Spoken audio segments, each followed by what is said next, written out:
Season 37, War number 5, and we are up against GT40.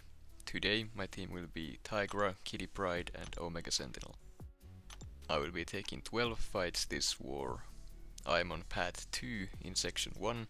I'm taking that Mephisto on node 20, Kingpin on the root node, that Power Snack Pryde and path 6 in section 2, that Human Torch, all the right side mini bosses as well as that Doom boss. I'm gonna be throwing on max boosts and running through most of my fights using the new war energy refills. Using them is cheaper than having to boost again later. Up first we have this Corvus Glaive with the strike counter fury and power struggle nodes. I'm taking this fight with Pryde. The basic plan here is to nuke him down as quickly as possible, but I am also trying to play the strike counter fury node properly. Now there is a trick here that you can do with Pryde. As you can see, when I dexed a medium from Corvus Glaive, I gained 2 prowess. That happens because that medium would have been a guaranteed critical. And technically it is a bug, but it is something that has been happening for a very long time now. You can essentially ramp your Pryde up against anyone with guaranteed criticals by simply dashing back and avoiding their hits. And this works very well against Corvus, Hitmonkey and even Modok. Though Modok doesn't have guaranteed criticals on every medium, it's every 7th hit. Next up we have a Korg on the strike counter fury and brute force node, and I'm taking this fight with Pryde as well. And just like the previous fight, I'm planning on nuking this fight down, spamming my special 1 attacks. I'm using special 1s instead of my special 2, because I don't want the strike counter fury node to get out of hand. So using the special resets the node, and he will stop gaining those furies. Watching this back, I probably didn't even need to use any specials here, and just use my basic attacks to take him down. But it worked out. It worked out very well. Pryde with full recoil masteries and full boosts can be a little bit too good at times, but hey, I'm not complaining.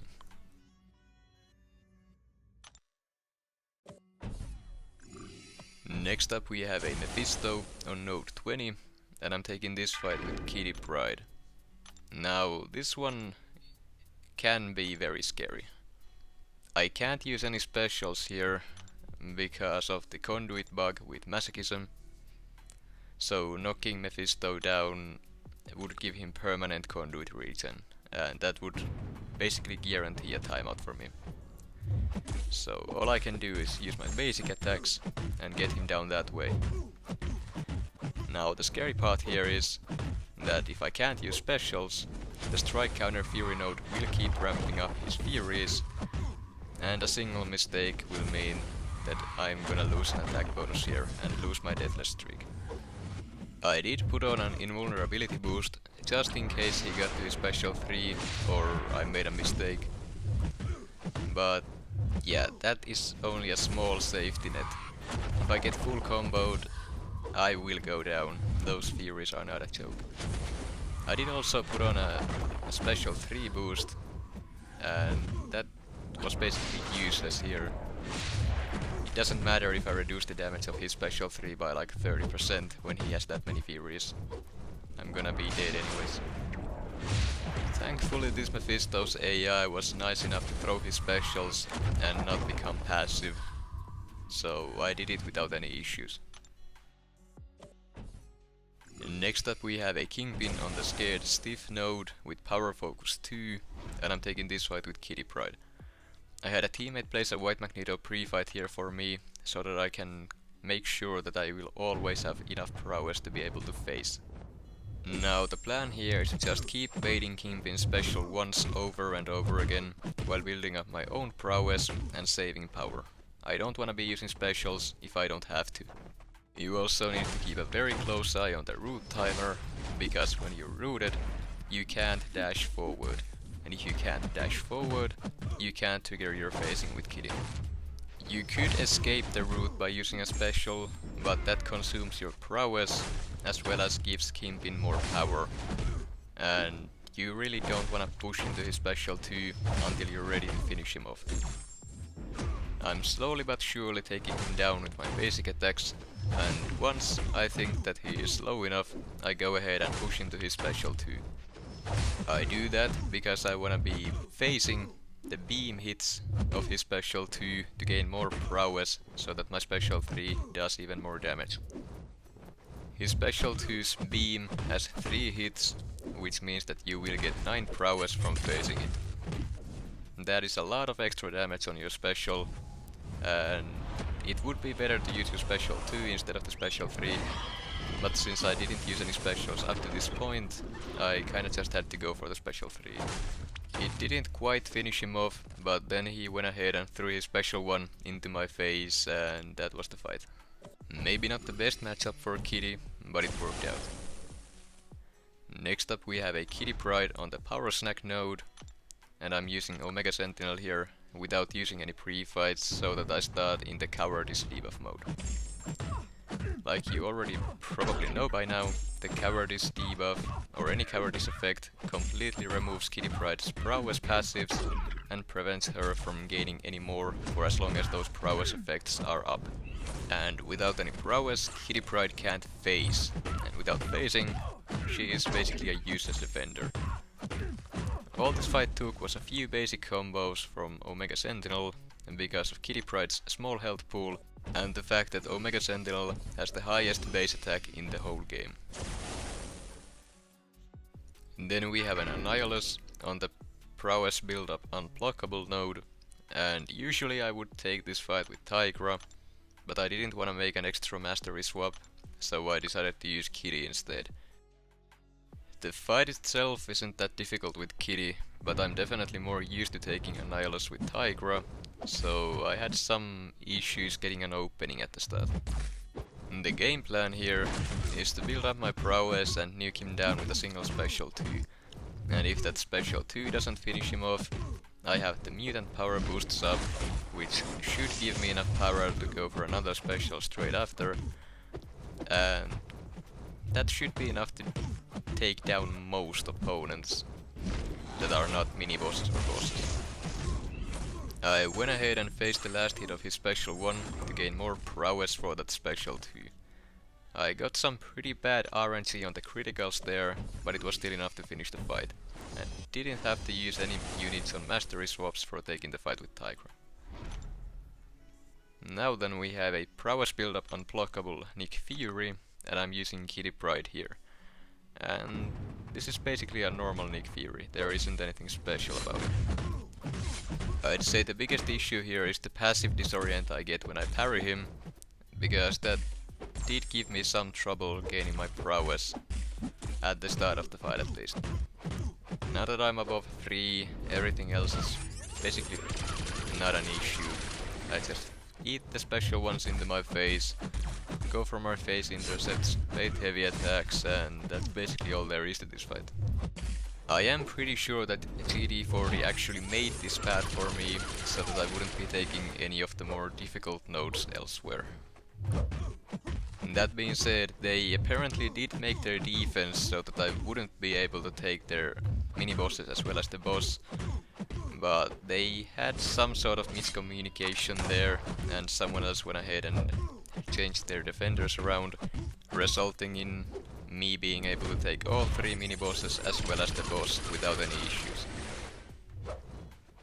Really doesn't surprise me that they would be trying to counter specific people in other alliances, because, well, they are the #1 war alliance, or have been for a very long time, so they surely are doing something right. At least they didn't go as far as banning my Tigra or Kitty. That was nice of them. Now then, this fight is nearing its end. All I need to do is just get him a little bit lower and throw my special 3 to finish it. I did bait out that special 2 first, just in case. He wouldn't have survived this anyways, but I wanted to be sure.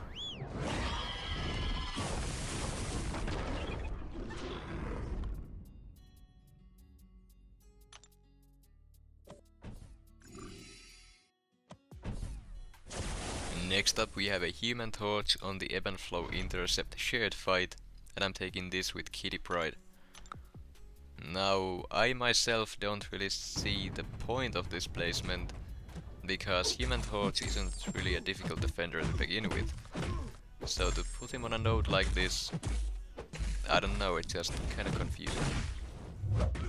Now my plan here is to just build up my prowess, get to my special 2, disable the protection by intercepting for the passive fury, and then nuke him down with a single special 2. He's almost dead at this point already, without me even getting to my special 2, so I know that this is gonna finish the fight. Yeah, if you know why this placement was made, do leave a comment, because I'm very curious. This was against GT40, so I'm probably missing something, but I don't know, we'll see. Next up we have a King Groot on the Safeguard miniboss node, and like always I'm taking this fight with Omega Sentinel. I used the heal block pre-fight to start with the heal block debuff mode active, because I really don't want to be trying to change my modes in this fight. I need the heal block to deal with conduit, and if I had to use heavies here, I would have some issues. My parries won't stick during the furies, and during the regen phase he's unblockable, so I can't parry then anyways. So you really want to make sure that you remember to place the pre-fight. The game plan here is to get to my special 3 and use it during the regeneration phase to inflict those 6 incinerate debuffs. You also want to make sure that he has a heal block debuff up before throwing the special 3, so that conduit doesn't regenerate most of the damage. After you have the incinerate as well as the heal block debuff up, all you need to do is just finish your combos with your light attack instead of a medium to pause the debuffs. If you can keep them paused for a while, the incinerate will do most of the damage anyways, and he will go down pretty quickly. If you somehow drop the debuffs because the AI goes passive or something else happens, all you need to do is just get back up to your special 3 and try it again. The biggest risk in this fight would be King Groot's special 2. You don't want to get him anywhere near that. You being a robot with Omega Sentinel, that special 2 will not leave you alive. So don't leave him even close. If you push him to almost a special 2 and then try to bait a special 1, if you get clipped by him and he pushes himself to his special 2, there really isn't anything you can do about that. So bait those special 1s as soon as you can. Now I did mess up this fight here myself by not being able to pause my debuffs for the whole duration of the fight, so I'm climbing back up to my special 3. All it really did is cost me some time, and that's about it. Other than that, this fight is not an issue. At this point at least, I've taken this so many times. And I will continue to take this fight for the rest of the season.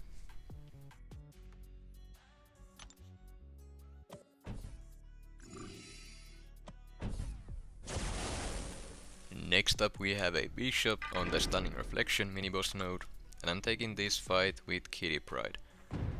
And as I've said it before, I will always somehow mess up my Bishop fights, and I'm gonna get clipped in this fight as well.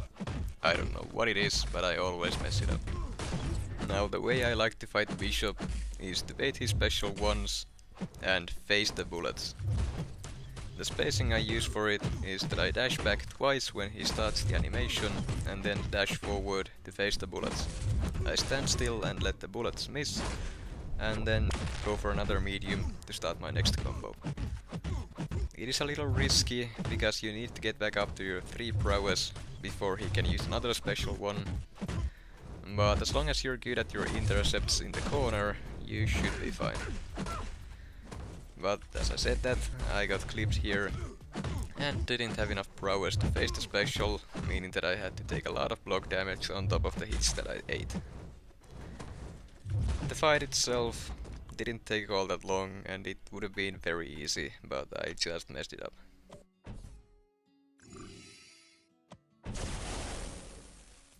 My last fight before bed was this Spider-Ham on the brute force node, and I'm taking this fight with Pryde.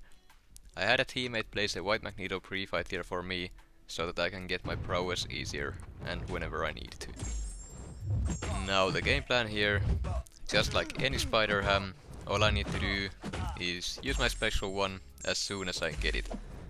If you use your special as soon as you get it, Spider-Ham doesn't gain any spider nonsense, or I think that's what it's called. And without any nonsense, he can't trigger any power stings on you, and he can't evade you normally. He can still trigger the evade he gets when he dashes back and holds block, but other than that you should be fine. Using that special at the right time is really all you need to do with any champion when you're taking Spider-Ham. You can use anyone you want to.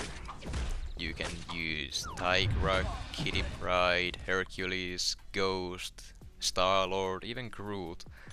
Anyone works if you do it that way.